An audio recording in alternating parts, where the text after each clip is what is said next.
গ্রামের বাজারে সুধাংশুর পকোড়ার ঠেলা গাড়ি ছিল। যখনই ও ঠেলা গাড়ি খুলতো, গ্রাহক চলে আসতো। আমাকে 1 প্লেট পেঁয়াজের পকোড়া।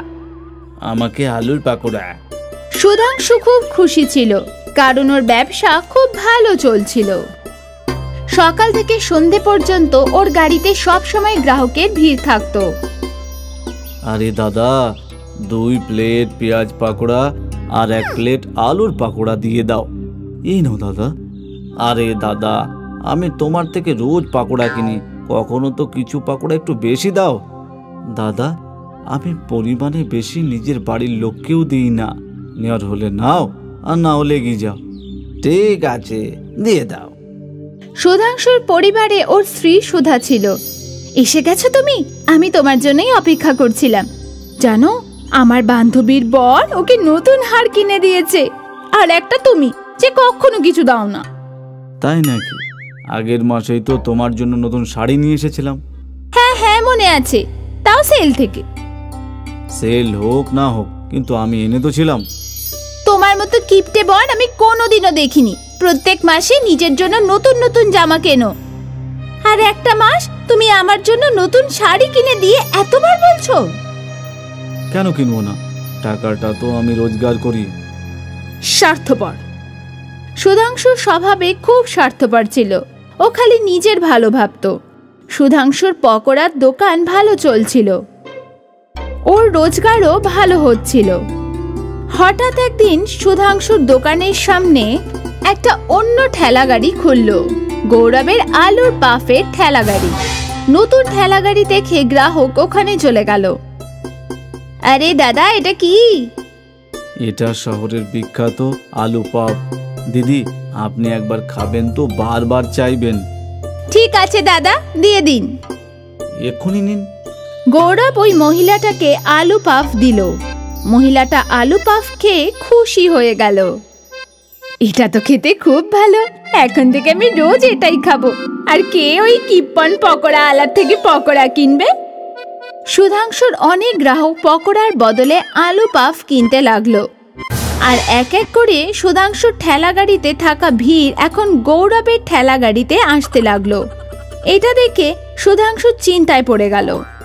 এই আলুর পাপওয়ালা নতুন, কিছুদিনের মধ্যে লোক ওকে ভুলিয়ে আবার পাকোড়া খেতে থাকবে। সুধাংশু নিজেকে সান্ত্বনা দিচ্ছিল। দিন যেতে থাকলো, কিন্তু গৌরবের আলুর পাফ সত্যি খুব ভালো ছিল। এই জন্য গ্রাহকরা এখনো ঠেলা গাড়ির সামনে দেখা যেত। এই আলু পাপওয়ালা তো আমার ব্যবসায় বন্ধ করে দিল। জানি না কোথা থেকে এসেছে। এ যদি না থাকতো তাহলে সবকিছু ভালোই যেত। সুধাংশু ভাবতে লাগলো ও কি করে গৌরবকে নিজের রাস্তা থেকে সরাবে। গৌরব খুব খুশি ছিল, এসেই ওর ব্যবসা খুব ভালো চলছিল। হে ভগবান, তোমাকে অসংখ্য ধন্যবাদ, তুমি আমার সমস্যার সমাধান করে দিলে। গৌরব খুব ভালো আর দয়ালু স্বভাবের ছিল। যখনই ও ঠেলা গাড়িতে কোনো গরিব আসতো, ও বিনামূল্যে ওকে আলু পাফ খাওয়াতো। গৌরব সব আচরণ সুধাংশুর ভালোভাবে লক্ষ্য করছিল। এ তো খুবই বোকা, একে তো খুব সহজে বোকা বানানো যাবে, কিন্তু প্রথমে আমাকে ওর সাথে বন্ধুত্ব করতে হবে। আর তারপর এই ভেবে সুধাংশু গৌরবের সাথে কথা বলা শুরু করলো। আরে দাদা, কি খবর? হ্যাঁ ভালো, আপনি বলুন। শুনলাম যে তোমার আলু পাপ খুবই সুস্বাদু, কখনো আমাকেও খাও। আরে এক্ষুনি নিন। গৌরব সুধাংশুকে আলু পাফ দিল। সুধাংশু সেটা খেলো। আরে বাহ, এটা তো খুবই সুস্বাদু, একদম নতুন জিনিস, কি মজা এসে গেল। আপনার ভালো লেগেছে? এটাই অনেক। এই আইটেম তো তোমার বড় দোকান খুলে বানানো উচিত। সেটা তো আমি চাই, কিন্তু দোকান খোলার জন্য টাকা তো নেই। আমিও দোকান খুলতে চলেছি। যদি তুমি কিছু না মনে করো তাহলে একসাথে দোকান করি, যাতে দুটো কাউন্টার থাকবে। তুমি আলু পাপ বিক্রি করবে আর আমি নিজের পাকোড়া, মানে পার্টনারশিপ। হ্যাঁ, সেই রকমই। আমি তো বড় বাজারে একটা দোকানও দেখে রেখেছি। বাহ, তাতে তো ভালোই হবে, বড় বাজারে ভালো বিক্রিও হবে। হ্যাঁ, সে তো নিশ্চয়ই। আমি কবে থেকে একজনকে খুঁজছি যে অর্ধেক টাকা দেবে আর আমার পার্টনার হয়ে যাবে। বড় বাজার দোকানের খরচা কত? সেই রকম না, মাত্র 6 লক্ষ। আমার কাছে 3 লক্ষ আছে, আর 3 লক্ষের দরকার। ঠিক আছে, আমি দেব, আপনাকে কাল বলবো। ঠিক আছে দাদা। সুধাংশু গৌরবকে নিজের জালে ফাঁসালো। গৌরব বাড়ি গেল আর ওখানে এইসব ওর স্ত্রী লতাকে বলল। এই তো খুব ভালো খবর। আমার কাছে 1.5 লক্ষ আছে। বাড়ির 1.5 লক্ষ কোথায় পাবো? তুমি ওই নিয়ে চিন্তা করো না, আমার এই গয়না কবে কাজে আসবে। তুমি ওইগুলোকে বন্ধক দিয়ে দাও, আর তোমার কাছে যখন টাকা আসবে তখন ছাড়িয়ে নিও।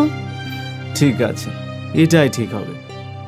গৌরব লতার সব গয়না বন্ধক দিয়ে দিল, আর ব্যাংক থেকে নিজের জমানো টাকাও তুলে নিল। দাদা, টাকা জোগাড় হয়ে গেছে।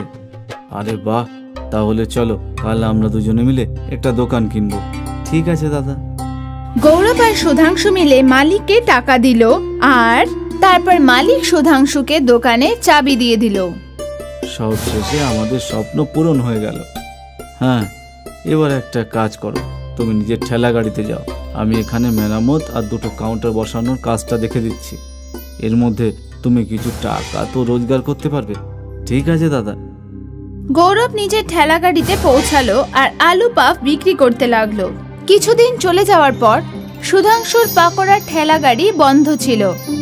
1 সপ্তাহ পর যখন গৌরব দোকান দেখতে গেল, তখন ও দেখলো যে সুধাংশু প্রথম থেকে ওখানে পকোড়া বিক্রি করছিল, আর দোকানে শুধু একটাই কাউন্টার আছে। আরে দাদা, কাউন্টার তো খুব ভালো হয়েছে, কিন্তু আমার কাউন্টার কোথায়? কোন কাউন্টার? কোথাকার কাউন্টার?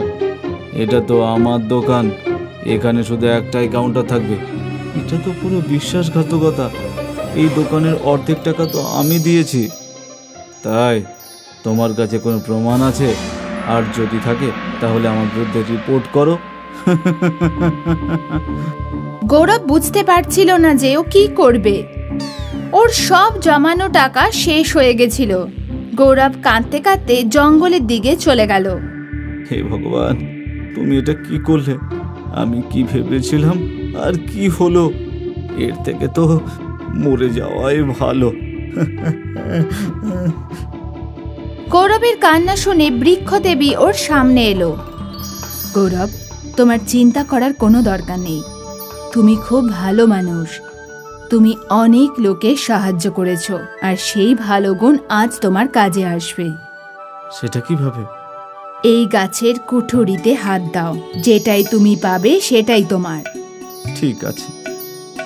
গৌরব গাছের কুঠুরিতে হাত দিল তো ও হাতে সোনার মোহর পেল। গৌরব মুঠো ভর্তি মোহর বার করে নিল। ধন্যবাদ আপনাকে, অনেক অনেক ধন্যবাদ। এই সোনা দিয়ে আমার জীবন বদলে যাবে। মনে থাকে যাতে ভালো কাজ করা ভুলো না। আমি সব সময় লোকেদের ভালো করতে থাকবো। গৌরব তার গয়না ছাড়িয়ে নিল, নতুন বাড়ি কিনে নিল, আর একটা দোকানও কিনে নিল। শেষেও যেটাই চেয়েছিল সবকিছুই ও পেল। অন্যদিকে সুধাংশুর খারাপ ব্যবহারের জন্য ওর ব্যবসা ডুবে গেল। ওকে দোকান বিক্রি করতে হলো, আর ও আবার রাস্তায় চলে এলো। এই জন্য বলে, কর্ম ভালো তো সব ভালো, আর কর্ম খারাপ তো সব খারাপ। কুটুম্বপুর গ্রামে রামলাল নামের একজন ব্যক্তি থাকতো, যে গ্রামে ঠেলা লাগিয়ে ফুচকা বিক্রি করত। রামলালের ফুচকা অনেক দূর দূরের গ্রামের লোকেরা খেতে আসতো। রামলাল একজন দয়ালু স্বভাবের লোক ছিল। গরিবদেরকে সে এমনিতেই ফুচকা খাইয়ে দিত। একদিন রত্নাপুর গ্রামের প্রধান রামলালের ফুচকার প্রশংসা শুনে নিজের 2জন সাথী ভীমা আর কালিয়ার সাথে ওখানে আসে। তোমার ফুচকার চর্চা দূর দূরান্তে পর্যন্ত ছড়িয়ে গেছে, বুঝেছো?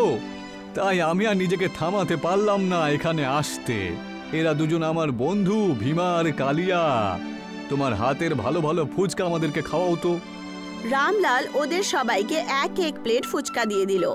ফুচকা খাওয়ার পর প্রধান খুশি হয়ে বলে ওঠে, তোর হাতে সত্যি জাদু আছে রামলাল।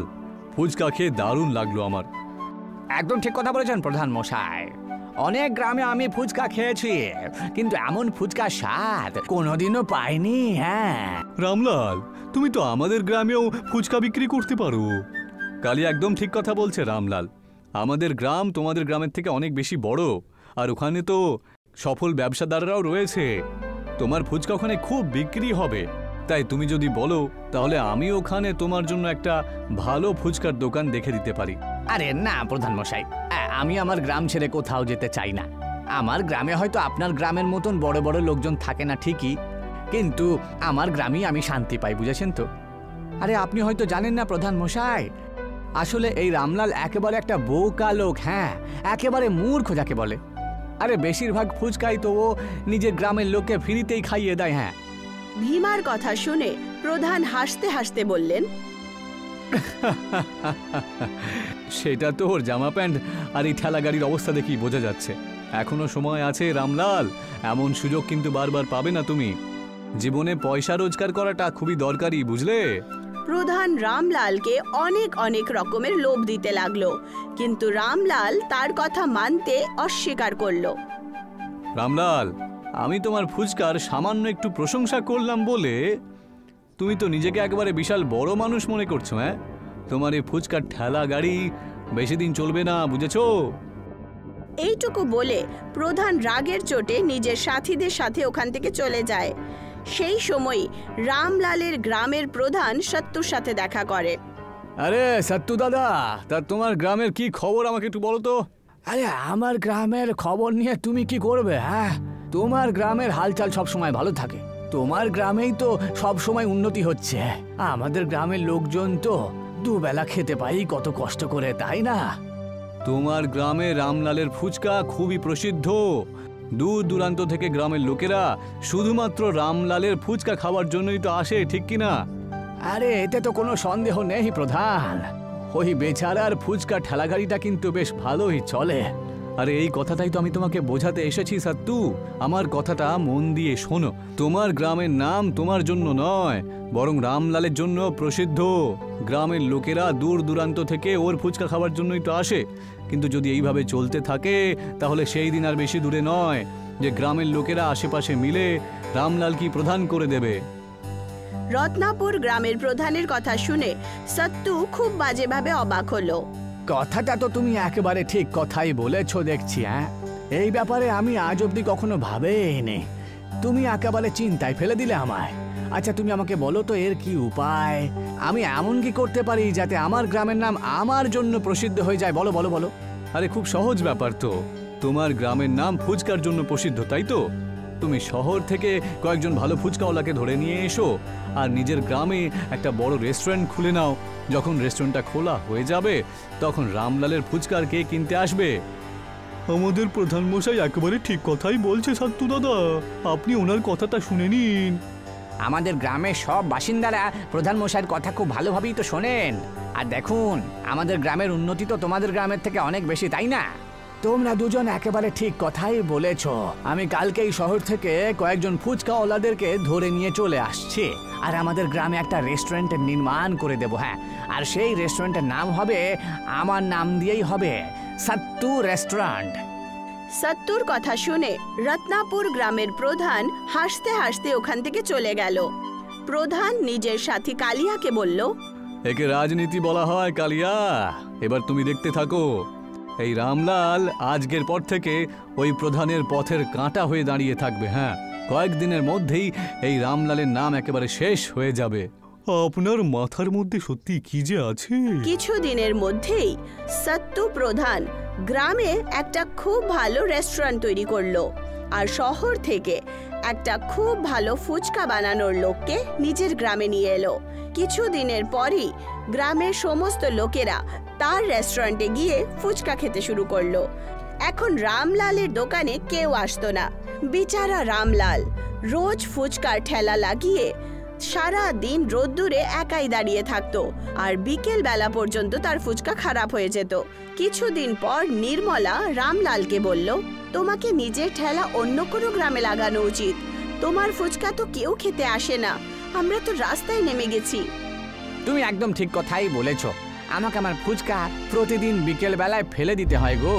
তক্ষুনি রামলালের দরজায় কেউ ধাক্কা দিতে শুরু করলো। রামলাল দরজা খুলে দিল। সে দেখতে পেল বাইরে একজন বুড়ো ব্যক্তি দাঁড়িয়ে আছে। আমাকে কিছু খেতে দাও না গো, 3 দিন হয়ে গেল না খেয়ে রয়েছি। 2 দিন হয়ে গেল আমার বাড়িতে রান্না হয়নি গো। আমার দিনের পর দিন লোকসান তো হয়েই চলেছে। আমার কাছে কয়েকটা ফুচকা অবশ্য রয়েছে, যেটা এখনো পর্যন্ত ভালো আছে। তাহলে তাই দাও না, আমাকে সেটাই খাওয়াও। রামলাল ফুচকা সেই বুড়ো ব্যক্তিকে দিয়ে দিল। দেখতে দেখতেই সেই বুড়ো ব্যক্তি রামলালের সমস্ত ফুচকা খেয়ে নিল, আর সে একটা ঝোলা রামলালকে দিয়ে দিল। এটা আবার কি গো? এটা হলো বালি, তোমার ভাগ্য পাল্টে দেবে এটা। আরে বালি আবার আমার ভাগ্য কি করে পাল্টাবে গো? এটা হলো জাদুর বালি, তুমি কাল থেকে তন্দুরের মধ্যে ফুচকা তৈরি করবে। কিন্তু সেটা কিভাবে? তোমার কানটা একটু কাছে নিয়ে এসো তো। বুড়ো ব্যক্তি তার কানে কিছু একটা বলে চলে যায়। পরের দিন রামলাল সেই বুড়ো ব্যক্তির বলা অনুযায়ী গ্রামের ঠিক মাঝখানে ঠেলা লাগিয়ে দাঁড়িয়ে পড়ে আর তন্দুর গরম করে ছোট্ট ছোট্ট ফুচকা বানাতে থাকে।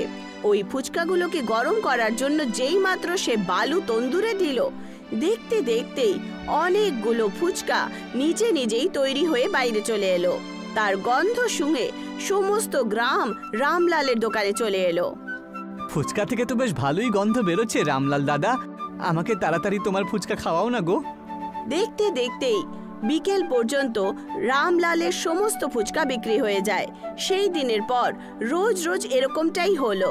রামলাল তন্দুরে ফুচকা বানাতো, কিন্তু যেই মাত্র সে ফুচকা গরম করার জন্য জাদুই বালু দিত, পুরো গ্রাম ওখানে একত্রিত হতো। গ্রামে প্রধানের রেস্টুরেন্টে কেউ আসছিল না।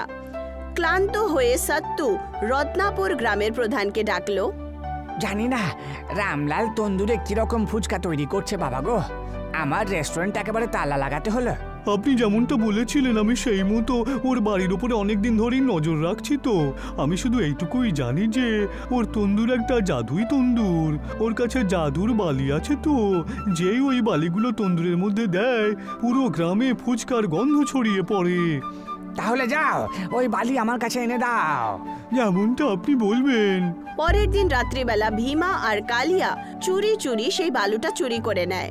সত্তুও হুবহু সেরকমই ফুচকা বানানোর চেষ্টা করে, কিন্তু যেই মাত্র সে বালু তন্দুরে দিল, হঠাৎ করে তন্দুর ফেটে গেল আর তার কারিগররা ঘায়েল হয়ে বেহুশ হয়ে গেল। তক্ষুনি আলো থেকে একটা বুড়ো ব্যক্তি হাসতে হাসতে সত্তুর সামনে এসে বলল, আমি একজন জাদুকর, আমি তো এই বালি রামলালকে দিয়েছিলাম। তুমি হয়তো এটা জানো না প্রধান, যে এই বালিটা মানুষকে একেবারে বেছে নেয়। এই বালিটা রামলালকে বেছে নিয়েছে, তোমাকে নয়। আর তোমাকে একটা গোপন কথা জানিয়ে দিচ্ছি, এই বালি নিজের মালিককে রক্ষাও করে। তাই তুমি তোমার কথা মনে রেখো, রামলালকে কখনো ক্ষতি করো না, বুঝেছো?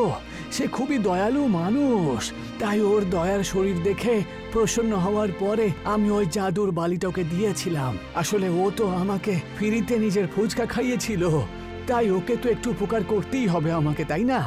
এইটুকু বলে সেই বুড়ো ব্যক্তি গায়েব হয়ে যায় আর সত্তু ওখানেই দাঁড়িয়ে থাকলো। সেই দিনের পর থেকে সত্তু হার মেনে নিল, আর রামলালের জাদুই তন্দুরি ফুচকা এখন গ্রাম পর্যন্তই নয়, বরং শহরেও প্রসিদ্ধ হয়ে গেছিল। நம்மளோட பானிபூரி வியாபாரம் எவ்வளோ நல்லா ஓடுனா நீங்க பாத்துக்கிட்டே இருப்பீங்கன்னு அன்னைக்கே நான் சொன்னேன். ஆமா சுமன், உன்னுடைய புத்திசாலித்தனத்தினாலதான் நாம இன்னைக்கு இப்படி இருக்கோம், இல்லன்னா என்ன இருக்குமோ என்னமோ. இந்த விஷயம் எப்ப நடந்ததுன்னா, சோனு அப்புறம் சுமனுங்கிற கணவன் மனைவி ராம்நகருங்கிற ஊர்ல ஒரு வீட்ல வாழ்ந்துட்டு இருந்தாங்க. சோனு ஃபேக்டரியில வேலை செஞ்சுட்டு இருந்தாரு. அப்புறம் சுமன் காலையிலேயே லஞ்ச் பேக் பண்ணி சோனுக்கு கொடுத்துட்டு இருப்பா. சோனு ஒரு நல்ல உழைப்பாளி. டேய், நீ ஏன்டா இவ்வளோ உழைக்கிற? நீ என்ன இந்த கம்பெனியை உன் கம்பெனின்னு நினைக்கிறியா? அண்ணி உனக்கு சமைச்சு செஞ்சு கொடுத்து அனுப்பியிருக்காங்க, அந்த சாப்பாடை அப்படியே வச்சிருக்க. போய் முதல்ல சாப்பிடு, எனக்கு ரொம்ப பசிக்குது. சொல்லு, இன்னைக்கு என்ன எடுத்துட்டு வந்திருக்க? எனக்கு பசிக்கிறத விட உனக்கு தான் முதல்ல பசிக்குது போல. அட இப்போ தானே இருடா வர. டேய், லஞ்ச் டைம் வந்துட்டா முதல்ல சாப்பிட்டுறணும். எனக்கு ரொம்ப பசிக்குதுடா, எனக்கு அண்ணியோட சமையலை சாப்பிட்டு தான் ஆகணும். சரி சரிடா, கொடுக்குற. கை காலை கழுவிட்டு வர. சோனு அப்புறம் ஆகாஷ் கையை கழுவிக்கிட்டு லஞ்ச் சாப்பிட ஆரம்பிச்சிட்டாங்க. அப்புறம் 2 பேரும் அவங்களோட சாப்பாட்டை ஷேர் பண்ணிட்டு இருப்பாங்க. அப்புறம் 2 பேரும் வேலை செய்ய ஆரம்பிச்சிடுவாங்க. சாயந்தரம் வேலை முடிஞ்சதுமே ஆகாஷ் கிட்ட சோனு இப்படி சொன்னான். அடே சோனு, இன்னைக்கு உனக்கு நாள் எப்படி இருந்துச்சு? ஒன்றும் இல்லைடா, எப்பயும் போலதா. அப்படி ஸ்பெஷல் ஒன்றும் இல்லை. அட, என்ன ஸ்பெஷல்னு நான் இப்போ சொல்லட்டா? என்னாச்சு? நீ ஏன் இவ்வளோ டென்ஷனாக இருக்க? அது லஞ்ச் பண்ணதுக்கப்புறம் நான் பாஸோட கேபின் பக்கத்தில் போனேனா, அப்போ அங்கே கேட்ட. அட, என்னடா கேட்ட நீ? பாஸ் ஏதாவது உனக்கு கெடுதல் பண்ண போறாரா? அதான் டென்ஷனாக இருக்கியா? அட, எனக்கும் பாஸுக்கும் அது எப்போவுமே இருக்கும். ஆனால் நான் இன்னைக்கு என்ன கேட்டேன்னா, கம்பெனி நஷ்டத்தில் போய்கிட்டு இருக்காமா. அதனால் ஃபேக்ட்ரியில் இருக்கிற எல்லாரையுமே வேலை விட்டு தூக்குறேன்னு சொல்லிக்கிட்டு இருந்தாங்க. இது நாளைக்கிலிருந்தே நடக்க போகுது பாரு. என்னடா சொல்கிற? அப்படி பண்ணாங்கன்னு நாம் என்ன பண்ணுறது? அப்படியெல்லாம் நடக்கக்கூடாது. இந்த வேலை இல்லைன்னா சாப்பாட்டுக்கெல்லாம் என்ன பண்ணுறது? நமக்கு இந்த வேலை விட்டால் வேற வேலை தெரியாது. இதை விட்டு நாம் என்ன பண்ண போகிறோன்னு தெரியல. ஆமாண்டா, நான் அதை நினச்சிதான் கவலைப்படுறேன். ஆனால் என்ன பண்ணுறது? ஆகாஷ் அப்புறம் சோனு இப்படி கவலைப்பட்டுக்கிட்டே போயிட்டு இருந்தாங்க. சோனு ஆகாஷ் கிட்ட கொஞ்ச நேரம் தன்னோட வீட்ல இருக்க சொல்லி கேட்டான். அப்பதான் அந்த இடத்துக்கு ஆகாஷோட மனைவி பூஜாவும் வந்தா. அட பூஜா, நீ இங்கே என்ன பண்ணுற? நீங்க வரலாம், ஆனா நான் மட்டும் வரக்கூடாதா? சுமன் அண்ணி தான் கூப்பிட்டாங்க. அவங்க பானிபூரி செஞ்சுட்டு இருக்கேன், சாப்பிடவான்னு சொன்னாங்க. நல்லதா போச்சு, நீங்களும் இங்கதான் இருக்கீங்க. உங்க 2 பேருக்காகவும் பானிபூரி எடுத்துட்டு வரோம், இருங்க. பூஜாவும் சுமனும் ஆகாஷ் அப்புறம் சோனுக்காக பானிபூரிய எடுத்துட்டு வந்தாங்க. சுமன் சூப்பரா பானிபூரிய செய்வா.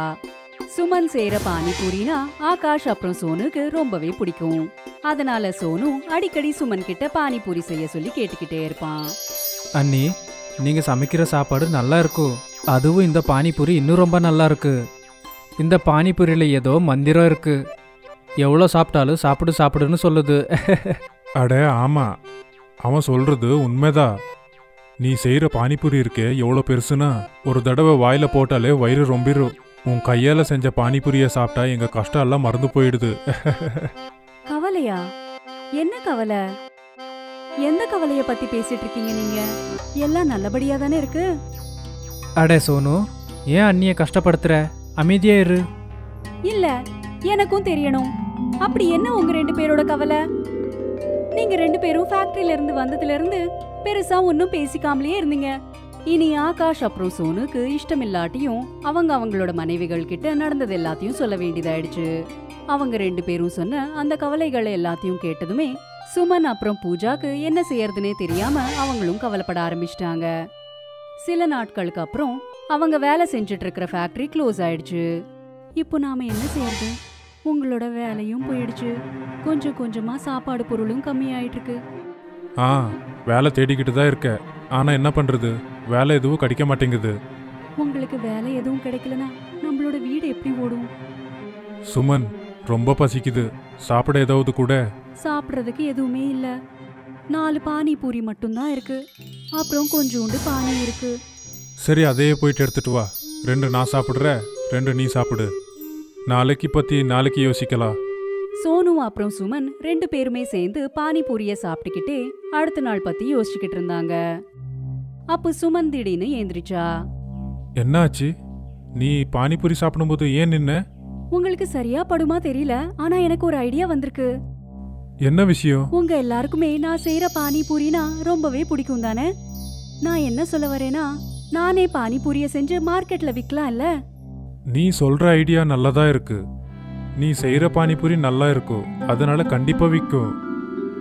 ஆனா அதுக்கு பணத்துக்கு என்ன பண்றது? நீங்க ஏன் கவலைப்படுறீங்க?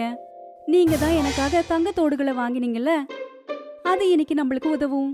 இல்ல இல்ல, உன்னுடைய நகையெல்லாம் விற்க முடியாது. நகைகள் இப்படிப்பட்ட நேரங்கள்ல தான் உதவும். நமக்கு சாப்பிடறதுக்கே சாப்பாடு இல்லாத போது இந்த தங்க நகையை வச்சுக்கிட்டு என்ன பண்றது? சுமன் அப்புறம் சோனு தோடுகளை வித்து பானிபூரிக்கு தேவையான பொருட்களை வாங்கினாங்க. அப்புறம் சுமன் தன்னோட கையாலேயே பானிபூரிக்கு தேவையானதெல்லாம் தயார் செஞ்சா. அப்புறம் சோனுவும் சுமனும் மார்க்கெட்டுக்கு அவங்களோட பானிபூரிய விற்கிறதுக்காக போனாங்க. பானிபூரி பானிபூரி இனிப்பு புளிப்பு கார பானிபூரி, பானிபூரி பானிபூரி இனிப்பு புளிப்பு கார பானிபூரி. வந்து சாப்பிட்டு பாருங்கண்ணா. ஒரு வாட்டி சாப்பிட்டா மறுபடியும் வருவீங்க. வாங்கண்ணா வாங்க. மார்க்கெட்ல பானிபூரி வியாபாரத்தை செய்யறவங்க நிறைய பேர் இருக்கிறதுனால யாருமே அவங்க கிட்ட பானிபூரிய சாப்பிட வரல. இந்த ஒரு காரணத்தால 3 நாட்களா அவங்களோட பானிபூரி வித்தே போகல. அட, இந்த மார்க்கெட்ல நிறைய பானிபூரி கடை இருக்கு, அதனால நம்ம பானிபூரி விற்க மாட்டேங்குது. இனிமேலையும் இப்படி நடந்துச்சுன்னா இந்த வியாபாரம் நம்ம கையை விட்டு போயிடுமா? நான் எவ்வளோ பாசமா பானிபூரிய செஞ்சேன், ஆனா யாருமே சாப்பிடவே வரமாட்டேங்கிறாங்க. இது எனக்கு சரியாவே படல. இப்போ வீட்டு செலவுகள் எல்லாம் எப்படி பாத்துக்கிறதுங்க? சோனு அப்புறம் சுமன் ரொம்பவே சோகமா அங்க உட்காந்துக்கிட்டு இருந்தாங்க. அப்பதான் அவங்களோட பார்வை அவங்க எதிரில் இருக்கிற ஒரு கடையோட போர்டு மேல பட்டது. என்னங்க, கொஞ்சம் இந்த போர்டுல என்ன எழுதிருக்குன்னு பாருங்களேன். என்ன எழுதிருக்கு? கடைக்காரரோட ஸ்கீம் எழுதிருக்கு. நாமளும் ஏன் ஒரு ஸ்கீம் போட்டு ஒரு போர்டு வைக்க கூடாது? அதால நம்மளோட பானிபூரி வியாபாரமும் நல்லா ஓடலாம்ல. கஸ்டமர்ஸ்க்கு நம்மளோட பானிபூரியோட ருசியே தெரியாத வர அவங்க எப்படி நம்ம கிட்ட வருவாங்க? கொஞ்சம் யோசிச்சு பாருங்க. எனக்கு ஒன்றும் புரியல. சுமன் சோனு கிட்ட தன்னோட மனசுல இருக்கிறது எல்லாத்தையும் சொன்னான். அப்புறம் சோனு ஒரு இடத்துல இருந்து இன்னும் கொஞ்சம் பொருட்கள் எடுத்துட்டு வந்து சுமனுக்கு கொடுத்தான். அந்த பொருட்களை வச்சு சுமன் ஒரு பெரிய பாகுபலி பானிபூரிய செஞ்சா. அட, உண்மையிலேயே பாகுபலி மாதிரி தான் நீ பானிபூரி செஞ்சிருக்க. இந்த பானிபூரியை பார்த்தா கண்டிப்பா ஜனங்க எங்க கடைக்கு ஓடி வந்துருவாங்க. நான் இந்த பாகுபலி பானிபூரிக்கு ஒரு சேலஞ்சும் வச்சிருக்கேன். அதாவது யார் இந்த பாகுபலி பானிபூரிய சாப்பிடுவாங்களோ அவங்களுக்கு பரிசா 100 ரூபாய் கிடைக்கும். சோனு சத்தமா கத்தி கத்தி மார்க்கெட்ல இருக்கிறவங்களுக்கு இந்த ஸ்கீம் பத்தி சொன்னான். இத கேட்டு அவங்களோட பாகுபலி பானிபூரி கான்டெஸ்ட் பாக்கிறதுக்கு ஒரு பெரிய கூட்டமே கூடிடுச்சு. கேளுங்கப்பா கேளுங்க, யார் இந்த பாகுபலி பானிபூரியை சாப்பிட்றாங்களோ அவங்களுக்கு 100 ரூபாய் பரிசா கொடுப்பேன். இந்த பந்தயத்தில் யாராவது கலந்துக்கணும்னு விருப்பப்பட்டீங்கன்னா அவங்க இந்த பக்கம் வாங்க. யார் இந்த பாகுபலி பானிபூரியை சாப்பிட்றீங்களோ அவங்க நிஜமாவே பாகுபலியா மாறிடுவீங்க. சோனு இப்படி சொன்னதுமே இன்னும் பெரிய கூட்டம் கூடிடுச்சு. அப்புறம் 2 கண்டெஸ்டன்ட்ஸ் அந்த பானிபூரிய சாப்பிட்றதுக்காக போட்டியில கலந்துக்கிட்டாங்க. ஆனா அவங்க தோத்து போயிட்டாங்க.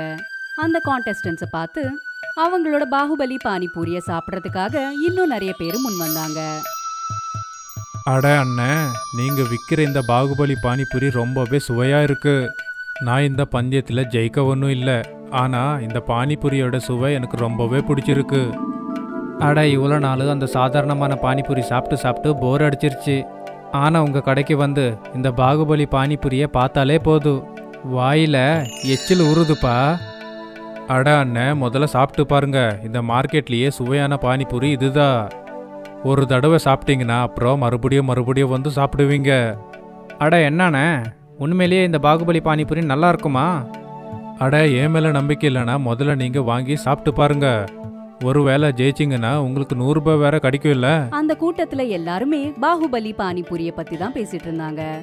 அப்புறம் மார்க்கெட்ல இருக்கிற எல்லா கஸ்டமர்ஸும் சுமனோட அந்த பாகுபலி பானிபூரிய சாப்பிட்றதுக்கு வந்தாங்க. இப்போ அவங்களோட கடை பேரு பாகுபலி பானிபூரி கடைன்னு பிரபலமாயிடுச்சு. அதே மார்க்கெட்ல நத்து பெஹல்வான்னு சொல்லிட்டு ஒரு பெரிய பலசாலி இருந்தான். அவன் எல்லாரோட பானிபூரியும் ஃப்ரீயா சாப்பிட்டுட்டு இருப்பான். அவன் சுமனோட கடையிலயும் பானிபூரிய சாப்பிட்றதுக்கு வந்தான். அட, இங்க பாரு, புதுசா கடை வச்சிருக்க இல்லையா? முதல்ல 5 பிளேட்டு பானிபூரி செஞ்சு கொடுப்பா. நான் வந்து பானிபூரியை பண்ணி கொடுக்குறேன். ஆனா எங்க பாகுபலி பானிபூரியை சாப்பிட்டு அப்புறமா சொல்லுங்க. ஒருவேளை நீங்க அந்த பாகுபலி பானிபூரியை சாப்பிட்டீங்கன்னா வருஷம் பூரா ஃப்ரீயாவே பானிபூரியை கொடுக்குறோம். அட, இவ்வளோ சின்ன விஷயம் தானே. சரி, ஒரு வேலை பண்ணு. இந்த பந்தயத்துல என்ன ஒன்று புதுசா சேர்த்துக்கோ. ஒன்னு இல்ல, நான் 5 பாகுபலி பானிபூரிய சாப்பிடுறேன். எடுத்துட்டு வா 5 பானிபூரி. ஒருவேளை உங்களால் அந்த பானிபூரியை சாப்பிட முடியலன்னா நீங்க ஃப்ரீயா வாங்கி பானிபூரியை சாப்பிட்றது விட்டுறணும். இதுக்கு நான் ஒத்துக்கிறேன். நத்து பெஹல்வானுக்கு முன்னாடி ஒரு பெரிய பிளேட்ல 5 பாகுபலி பானிபூரிய வச்சாங்க.